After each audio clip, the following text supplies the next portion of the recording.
एक normal fan तो दोस्त लोग आप लोग जानते ही होंगे जो कि आपके घर की छत पे लगा होता है। लेकिन फिर आपने सर्च किया होगा बेस्ट फैन टू बाय, तो आपको पता लगा एक बीएलडीसी फैन भी कुछ यहाँ पे चीज होती है। लेकिन क्या वो सही में आपके लिए बेस्ट है?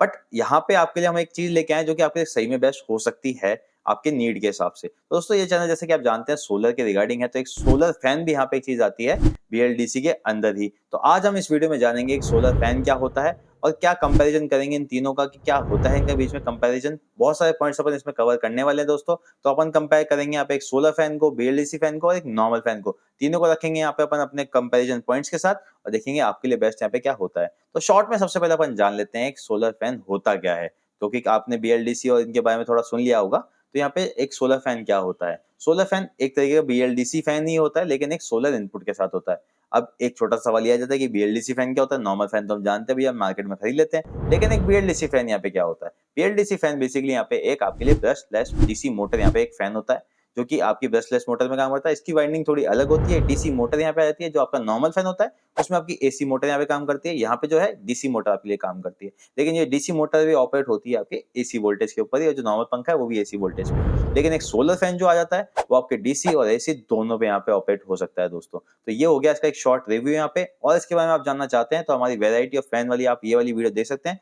जो कि हमने पिछली बार डाली थी, उसको भी आप देख के यहाँ पे रिव्यू कर सकते हैं। Types of solar panel, variety of solar panels भी आप उसमें देख सकते हैं कि एक बीएलडीसी फैन में कितने टाइप के सोलर इनपुट वाले अलग अलग टाइप के इन्वर्टर फैंस, कितने सारे यहाँ पे ऑप्शन आपको देखने को मिल जाएंगे।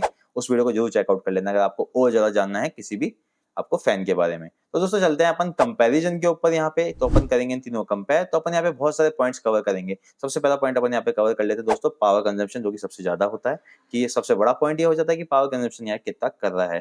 दूसरा टॉपिक अपन यहाँ पे करेंगे इसका यहाँ पे आपकी वाइंडिंग, यहाँ पे वाइंडिंग कैसे करी जाती है, क्या यूज होता है, क्या लगाते हैं इसके अंदर। तीसरे टॉपिक पर बात करेंगे यहाँ पे इसका वेट। चौथे टॉपिक के अपन यहाँ पे बात करेंगे इसमें नॉइस और हीटिंग का।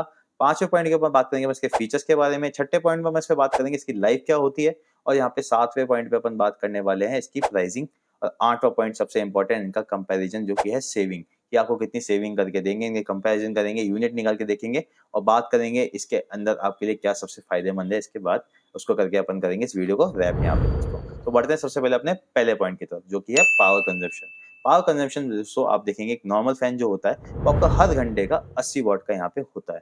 तो हर घंटे चला तो आपका 80 वॉट यहाँ पे वो खा जाता है आपका।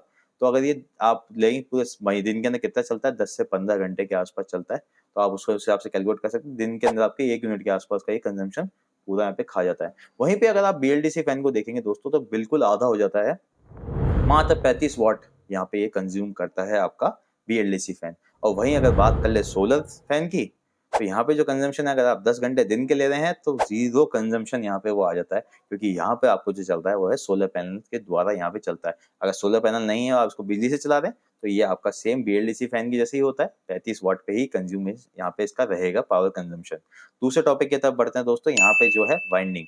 वाइंडिंग यहाँ पे दोस्तों जो होती है सबसे नॉर्मल फैन के अंदर आपको देखती है पतली पतली, यहाँ पे बहुत ज्यादा बल्कि यहाँ पे वायरिंग आपको देखने को मिल जाती है, क्योंकि इसमें इंडक्शन मोटर होती है और यहाँ पे लगा होता है कैपेसिटर जो कि इंडक्शन मोटर को देता है क्विक डिस्चार्ज, जिससे कि अपनी ये मोटर चलती है। और ये बहुत ज्यादा हैवी होती है यहाँ पे दोस्तों। तो यहाँ पे अपन को देखने को मिल जाती है इंडक्शन मोटर। वहीं बीएलडीसी में आप देखेंगे तो आपको छोटी सी मोटर दिखती है डीसी की, और बहुत मोटी यहाँ पे वायर यूज की जाती है वाइंडिंग के लिए, लेकिन होती बहुत छोटी है। तो यहाँ पे जो वाइंडिंग है वो इस तरीके की होती है, एक इंडक्शन वायरिंग होती है, इसके अंदर ब्रशलेस मोटर होती है आपकी जो कि डीसी होती है। तो इन दोनों में यही फर्क होता है। सोलर के अंदर भी सेम डीसी आपकी रहती है, बीएलडीसी वाली ही वाइंडिंग रहती है, बस उसके अंदर सोलर का इनपुट अलग से हो जाता है दोस्तों। तीसरे टॉपिक की बात करेंगे वेट की। जैसे कि अभी हमने जस्ट पहले वाले टॉपिक में बताया आपको कि वाइंडिंग में फर्क होता है। वहां आपके नॉर्मल फैन के अंदर पतली वायरिंग से लेकिन बहुत ज्यादा वायरिंग कॉइलिंग होती है, वाइंडिंग करी जाती है। यहाँ पे आपकी मोटी तार यूज होती है लेकिन बहुत छोटी यहाँ पे वाइंडिंग होती है। हम यहाँ पे फोटो भी आपको लगा के दिखा देंगे डिस्प्ले के ऊपर कि कितना फर्क होता है यहाँ वाइंडिंग के अंदर।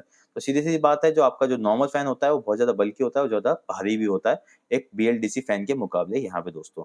तो ये हो गई इसके अंदर। और सोलर फैन भी आपका बीएलडीसी के बराबर ही यहाँ पे रहता है।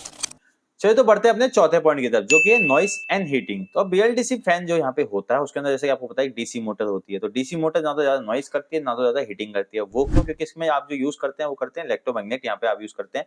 तो जो टचिंग है वो यहाँ पे नहीं होती बियरिंग्स और आपकी रोटेटिंग कॉइल की यहाँ पे।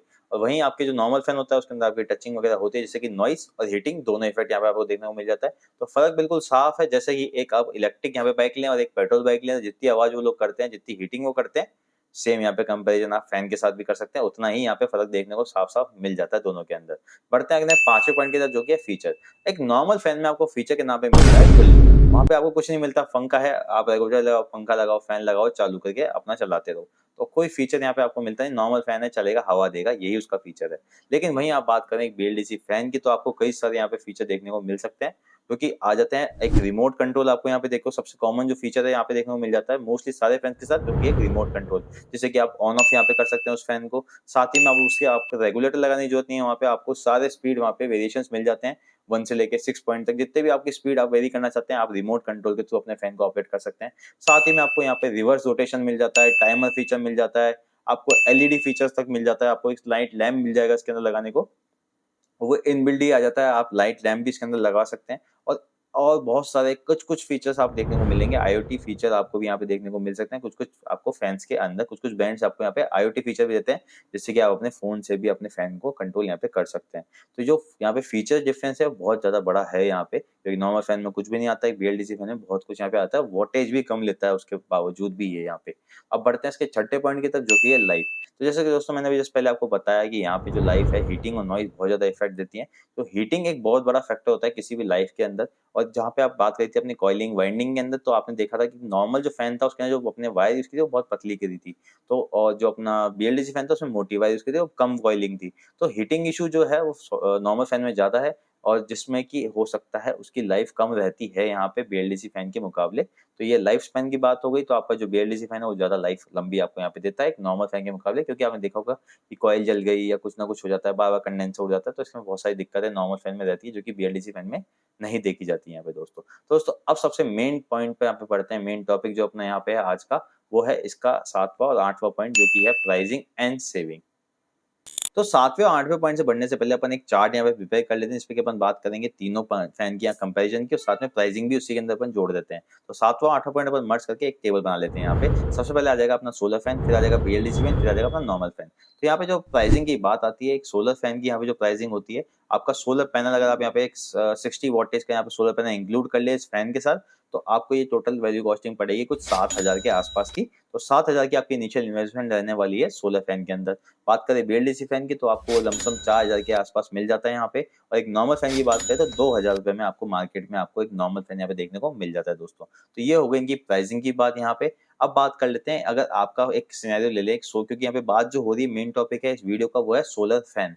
तो सोलर कब तक अपने पास यहाँ पे अवेलेबल होता है? 10 घंटे के लिए अवेलेबल होता है पूरे दिन के अंदर। तो अपन जो कैलकुलेशन करने वाले हैं वो भी 10 घंटे के हिसाब से यहाँ पे करने वाले हैं। तो अपन 10 घंटे अगर ये फैन चल रहे हैं आपके दिन में, तो आपको क्या आउटपुट यहाँ पे, क्या रिजल्ट, क्या सेविंग आपको यहाँ पे करके ये देंगे। तो सबसे पहले बात कर लेते हैं अपने सोलर फैन की। तो पावर कंजम्पशन जो यहाँ पे होने वाला है इसके अंदर, तो वो है मात्र यहाँ पे 0 वोल्टेज का, क्योंकि सोलर पैनल लगा हुआ है, डायरेक्ट आपका चल रहा है, आपको कोई यहाँ पे एसी सप्लाई नहीं देनी पड़ रही है अभी। तो डायरेक्ट जो चल रहा है 0 कंजम्पशन पे चल रहा है। बात करें बीएलडीसी फैन की, तो यहाँ पे 35 वाट पे वो चल रहा है, और बात करें नॉर्मल फैन की तो 80 वाट पे यहाँ पे वो चल रहा है। तो अगर आप बात करें 10 घंटा ये चल रहे हैं और 1 साल के अंदर ही कितनी यूनिट यहाँ पे खाएंगे, तो अगर आप सोलर फैन की देखेंगे तो बिल्कुल 0 आपको यहाँ पे देखने को मिलेगी। 0 यूनिट उसने कंज्यूम करी, 10 घंटे चल रहा है दिन भर में, थ्रू सोलर चल रहा है। बीएलडीसी चलेगा 35 वाट पे चलेगा, पूरे साल भर चलेगा, है ना, 10 घंटे के हिसाब से पूरे साल भर चला, तो 127 यूनिट आपको यहाँ पे ये खपत करके देगा पूरी की पूरी साल भर के अंदर। और बात करें अपने यहाँ पे नॉर्मल फैन की, 80 वाट पे चलेगा, 10 घंटे चलेगा, पूरे साल भर चलेगा, तो 292 यूनिट्स यहाँ पे वो कंज्यूम करेगा। तो अगर 8 रुपए यूनिट के हिसाब से आप यहाँ पे मान ले कि आपकी 8 रुपए यूनिट आपकी यहाँ पे आएगी, तो 1 साल में अगर आपके बिल देखें, तो जो सोलर फैन देगा आपको 0 पे यहाँ पे बिल देगा। बीएलडीसी यहाँ पे देखेंगे तो आपको 1,000 रुपए का यहाँ पे बिल दे देगा, और अगर नॉर्मल फैन होगा तो 2,350 रुपए का यहाँ पे आपका बिल आएगा। बात करें इसी को 3 साल के अंदर आपका देखेंगे बिल कितना बन जाएगा, तो सोलर फैन अभी भी सेम 0 पे रहेगा, क्योंकि सोलर पे चल रहा है। आपका जो बीएलडीसी फैन है वो दे देगा आपको 3,000 तक का यहाँ पे बिल, और जो आपका नॉर्मल फैन है वो दे देगा आपको यहाँ पे 7,000 तक का बिल। अब बात करें इन्हीं के बाद वापिस से अगर 5 साल तक अगर देखेंगे कंपैरिजन इनका, तो आप देखेंगे सोलर फैन अभी भी आपको 0 ही यहाँ पे दे रहा है आउटपुट, जो आपका बिल आएगा वो 0 आएगा, अगर सोलर फैन चल रहा है 10 घंटे दिन भर के अंदर। बात करें बीएलडीसी की, तो आपको लमसम वहाँ पे आ जाएगा 5,000 के आसपास का बिल। वहीं देखेंगे आप नॉर्मल फैन, तो आपको मिल जाएगा 11,680-90 के आसपास यहाँ पे लमसम अमाउंट बन के आ जाता है। तो आप देखेंगे कि नॉर्मल फैन इनिशियल तो आपका इन्वेस्टमेंट बहुत कम लेता है, आपके 2,000 रुपए लेता है, लेकिन जो आपकी जो सेविंग है वो आपको बिल्कुल भी यहाँ पे करके नहीं देता। लेकिन जब आप एक इन्वेस्टमेंट थोड़ा सा बढ़ाते हैं, बीएलडीसी फैन की तरफ जाते हैं जो कि आपका 35 वाट कंजम्पशन करता है पर घंटे का, तो आपको एक अच्छी खासी सेविंग डिफरेंस यहाँ पे आपको देखने को मिल जाता है। वहीं अगर बात करें आप सोलर पैनल लगा के आप दिन में सोलर फैन यूज करना चाहते हैं, तो आपका यहाँ पे जो बिल है वो 0 ही रहने वाला है। इन्वेस्टमेंट थोड़ी-सी यहाँ पे हैवी है, बीएलडीसी से भी थोड़ी-सी ज़्यादा है, लेकिन अगर आप देखेंगे ईयर टू ईयर कंपैरिजन, तो आपकी बहुत ज़्यादा सेविंग वहाँ पे भी हो जाएगी। और एक खास फीचर और आपको यहाँ पे मिल जाएगा, जो पावर कट आपके एरिया में होते हैं, उसमें भी ये काम करता रहेगा, क्योंकि डीसी सप्लाई वहाँ पे चलती रहेगी। जब तक सूरज है तब तक ये आपका फैन यहाँ पे रन करता रहेगा, जो कि बाकी शहरों में नहीं आएगा ये फीचर। तो दोस्तों ये हो गया इनका कंपैरिजन, सेविंग, प्राइसिंग, सारी बात यहाँ पे हमने कर ली है इसके रिगार्डिंग। तो ये आपका पूरा का पूरा सिनेरियो रहता है तीनों फैन के अंदर। तो आपके लिए कौन-सा बेस्ट है वो आप देख सकते हैं यहाँ पे। आपके अगर इनिशियल आपके पास इन्वेस्टमेंट कम है तो आप नॉर्मल फैन के साथ जा सकते हैं, लेकिन इन फ्यूचर आपके साथ बहुत बड़ा घाटा आप खा सकते हैं उसके साथ-साथ।